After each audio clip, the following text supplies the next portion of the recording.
Dunyadari is brought to you by Infinix Hot 10 Play.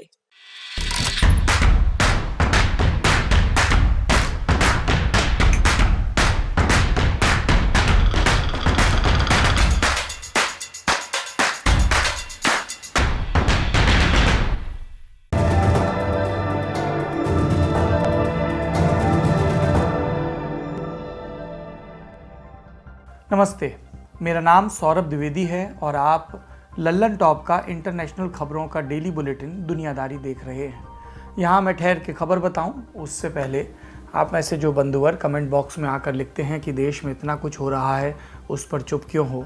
भाई साहब, YouTube पर, Facebook पर, वेबसाइट पर पूरे दिन देश से जुड़ी खबरें हम लोग देते हैं। लल्लन टॉप शो करते हैं, कोविड पर बुलेटिन शुरू किया है और भी तमाम प्रोग्रामिंग है, लेकिन इस शो में दुनियादारी में हम दुनिया की खबरें बताते हैं। खबर शुरू करते हैं।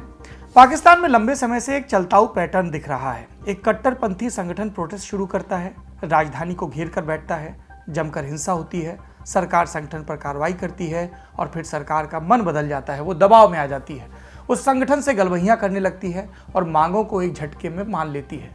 लेकिन जैसे ही प्रोटेस्ट खत्म होता है, सरकार यू टर्न लेती है और फिर से वही चक्र शुरू हो जाता है, प्रोटेस्ट, हिंसा, कार्रवाई और प्रॉमिसेस। इस बार ऐसा हुआ है तहरीक लब्बैक पाकिस्तान के साथ। यूं कहें कि ये सब उनके साथ नवंबर 2020 से चल रहा है। आप शॉर्ट में कहानी समझिए, फिर अभी वाली खबर बताते हैं। अक्टूबर 2020 में फ्रांस में एक टीचर सैमुअल पेटी का गला रेत दिया गया। मारने वाला लड़का चेचन मूल का मुस्लिम था। वो टीचर को जानता तक नहीं था, उसे बस इतना पता था कि पैटी ने अपनी क्लास में पैगंबर मोहम्मद का कार्टून दिखाया था। इस हत्या के बाद पूरे फ्रांस में हंगामा खड़ा हो गया। हमले के खिलाफ मार्च निकाले गए।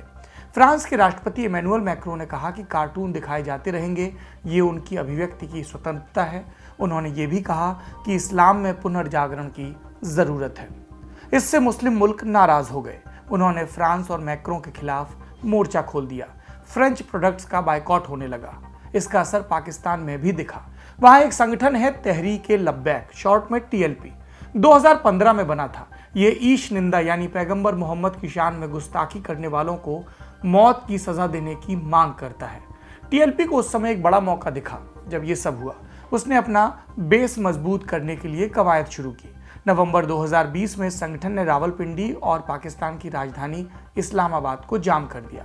मांग रखी कि पाकिस्तान में फ्रांस के दूतावास को खाली कराया जाए और फ्रेंच प्रोडक्ट्स को बैन किया जाए, और अगर देरी हुई तो इस्लामाबाद पर पूरा धावा कर दिया जाएगा। खतरा था कि अगर भीड़ राजधानी के दफ्तरों में घुस गई तो बाकी देशों के दूतावास भी खतरे में आ जाएंगे। इंटरनेशनल कम्युनिटी को तब समझाना भी मुश्किल हो जाएगा। इससे बचने के लिए सरकार ने TLP से बात की। उस वक्त इस कट्टरपंथी पार्टी के मुखिया थे खादिम हुसैन रिजवी। वो अपनी मांग पर कायम रहे। सरकार ने फिर मांगे मान ली, कहा थोड़ा वक्त दीजिए। समय मिला फरवरी 2021 तक का। 17 फरवरी तक फ्रेंच राजदूत को निकालने की बात पर सहमति बनी। इस बातचीत के 2 दिन बाद खादिम रिजवी की मौत हो गई। इसके बाद TLP का मुखिया बना उनका बेटा साद रिजवी। सरकार को लगा संगठन कमजोर पड़ गया है, मांग नहीं मानी जाएगी तो फर्क नहीं पड़ेगा। लेकिन इमरान खान सरकार का ये असेसमेंट गलत था। नेतृत्व बदला लेकिन संगठन वही रहा। साद रिजवी ने फरवरी की शुरुआत में धमकी दी कि बड़ा रिएक्शन होगा। सरकार ने फिर से TLP से समझौता किया। नई डेडलाइन तय हुई 20 अप्रैल 2021 की। इस तारीख तक फ्रेंच राजदूत को निकाले जाने का प्रस्ताव संसद में पेश करने की बात कही गई। डेडलाइन आने से ठीक पहले साद रिजवी को पुलिस ने गिरफ्तार कर लिया, वो भी बीच सड़क पर। सरकार ने यहाँ पर एक और भूल की। साद रिजवी के अरेस्ट का वीडियो सोशल मीडिया पर वायरल हो गया। TLP के नेताओं ने और समर्थकों ने ये कहा कि अब हम सड़कों पर उतरेंगे, और इसके बाद पूरे देश में प्रोटेस्ट शुरू हो गए। कई बड़े हाईवे घंटों जाम कर दिए गए। कई जगह पर हिंसा हुई। 30 से ज़्यादा कारों में आगजनी, पुलिस पर पत्थरबाजी भी हुई। दोनों तरफ से बड़ी संख्या में लोग घायल हुए और कई लोगों की मौत। फिर 16 अप्रैल को पाकिस्तान सरकार ने TLP को प्रतिबंधित संगठन घोषित कर दिया, लेकिन इस ऐलान से कुछ खास फर्क पड़ा नहीं। उपद्रव और बढ़ गया। एक जगह पर प्रदर्शनकारियों ने 11 पुलिस वालों को बंधक बना लिया। बाद में सेंट्रल डेलीगेशन ने बात कर पुलिस वालों को छुड़ाया, पर TLP का प्रदर्शन फिर भी खत्म नहीं हुआ। ये खत्म हुआ तब जब सरकार ने TLP की 4 मांगों को मानने का ऐलान किया। ये मांगे क्या थी? पहली, फ्रांस के राजदूत को निकालने का प्रस्ताव संसद में पेश किया जाए। दूसरी, साद रिजवी को रिहा किया जाए। तीसरी, टीएलपी के प्रदर्शनकारियों पर जो केस दर्ज है उन्हें वापस लिया जाए। और चौथी, टीएलपी पर लगा बैन हटाया जाए।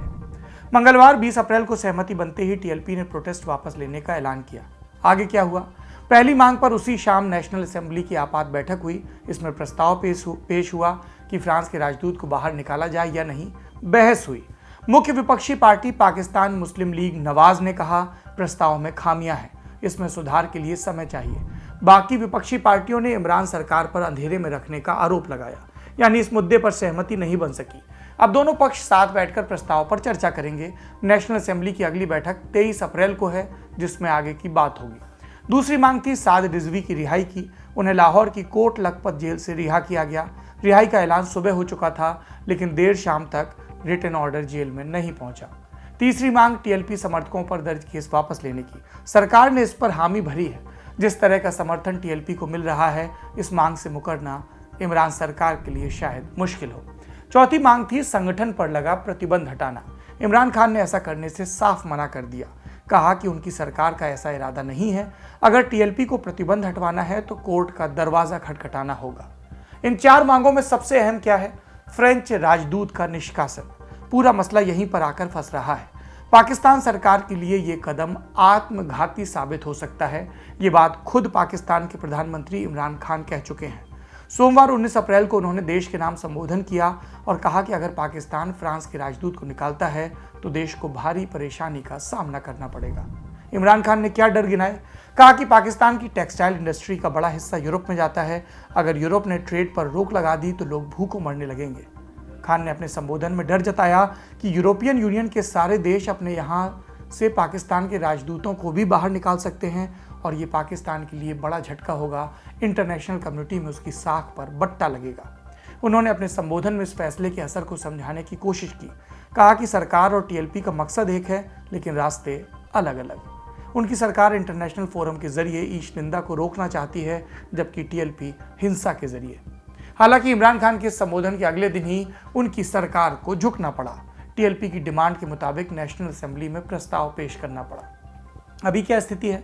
इमरान खान दो नावों पर एक साथ सवार दिख रहे हैं। अगर फ्रांस के राजदूत को निकालने का प्रस्ताव पास हुआ तो इकॉनमी पर झटका, यूरोप से दुत्कार, और प्रस्ताव पास नहीं हुआ तो टीएलपी फिर से प्रदर्शन करने उतरेगी, पहले से ज्यादा हिंसक हो सकती है।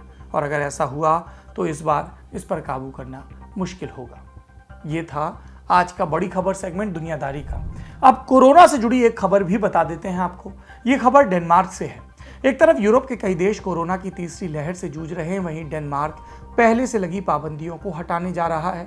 दर्शक स्टेडियम में मैच का आनंद ले सकेंगे। रेस्टोरेंट में खाना, म्यूजियम, चिड़ियाघर, ये सब भी पब्लिक के लिए खोल दिए गए हैं। स्पा और सैलून भी। इन सुविधाओं का लाभ लेने के पात्र कौन हैं?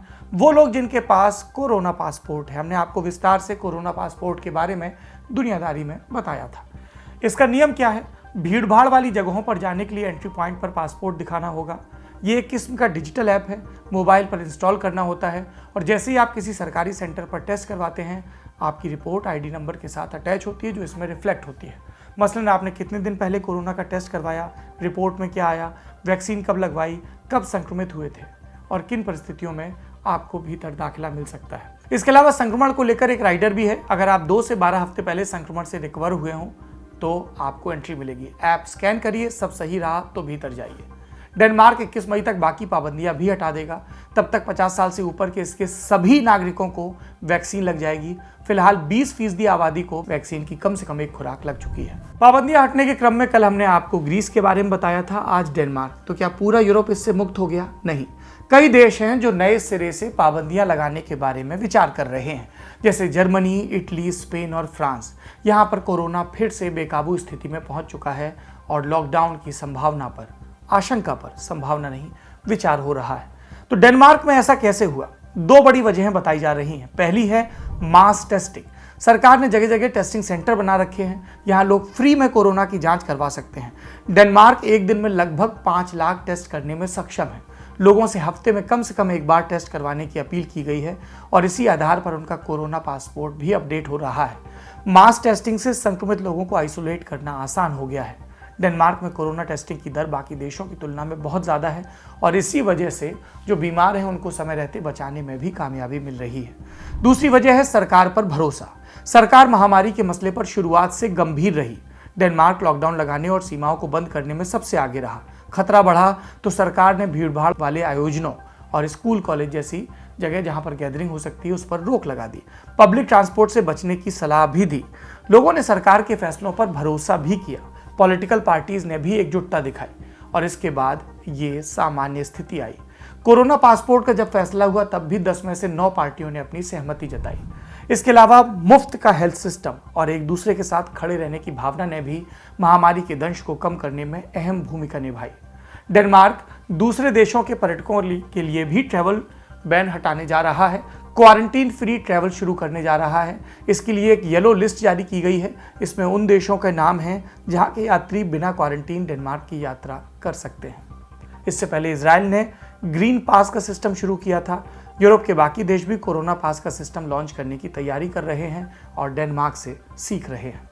अब बढ़ते हैं सुर्खियों की तरफ।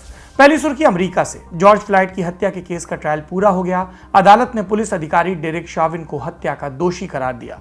राष्ट्रपति जो बाइडेन ने कहा कि यह अमेरिका के एकजुट होने और नस्लीय पूर्वाग्रह से लड़ने का समय है।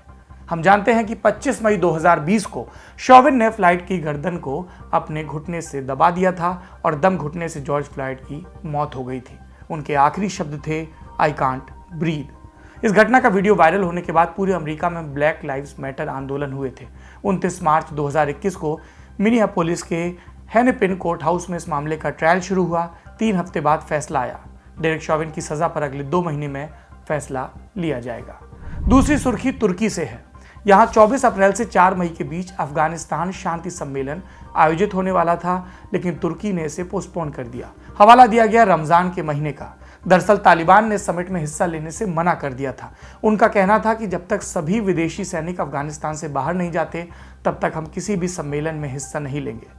पिछले दिनों अमेरिकी राष्ट्रपति जो बाइडेन ने सैनिकों को निकालने की नई डेडलाइन तय की थी। उन्होंने अमेरिकी सैनिकों के अफगानिस्तान छोड़ने की तारीख 1 मई से बढ़ाकर 11 सितंबर 2021 की थी।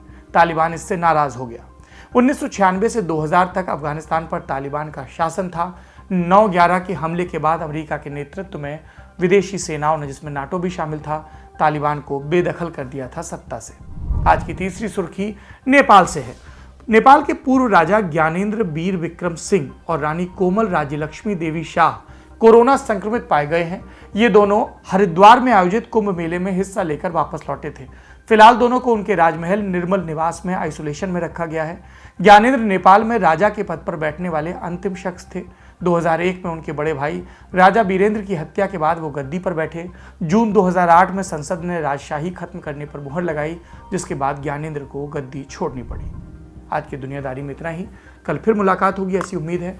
तब तक के लिए विदा लेते हैं। कोविड का संकट है। लल्लन टॉप लगातार आपको तमाम जानकारियां दे रहा है। इस मुहिम से कौन जुड़ सकते हैं? सभी लोग जुड़ सकते हैं जो लल्लन टॉप के दर्शक हैं, पर हमारी खास अपील उन सब लोगों से है जो हेल्थ प्रोफेशनल हैं, हेल्थ से और इसके इर्द गिर्द की चीज़ों से, कोविड मैनेजमेंट से जुड़ी चीज़ों से जुड़े हुए हैं। हमें आपकी ज़रूरत है। अगर आप अपनी नॉलेज हमारे साथ साझा करना चाहते हैं तो प्लीज़ राइट टू अस। हमारा email ID है covidcare@lallantop.com। शुक्रिया।